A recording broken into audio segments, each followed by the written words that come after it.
Imagine a world still haunted by the first great tragedy.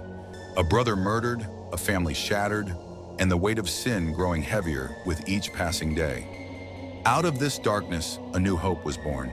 His name was Seth, a son given by God, a man who would restore faith and carry forward the righteous lineage that would one day lead to the Messiah.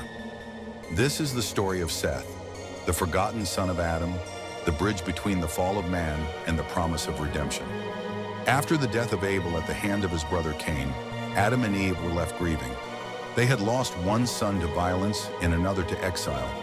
But then in their sorrow, God gave them another child, Seth. His very name means appointed or granted, for he was chosen to continue the line of righteousness that Cain had forsaken. Seth grew up in a world that had already begun to drift from God. Cain's descendants built cities, forged weapons, and embraced wickedness. But Seth was different. He was raised with the knowledge of God's ways, and in his time, something remarkable happened. People began to call upon the name of the Lord once more. Genesis 4:26. Unlike Cain, who walked away from God's presence, Seth sought to walk with him. He taught his children to honor the Creator, to seek righteousness, and to live in a way that pleased God. Through Seth's lineage came Enoch, the man who walked so closely with God that he was taken to heaven without experiencing death. Through him also came Noah, the one chosen to survive the flood and restart humanity's journey with God. And ultimately, through Seth's line came Jesus Christ, the Savior of the world.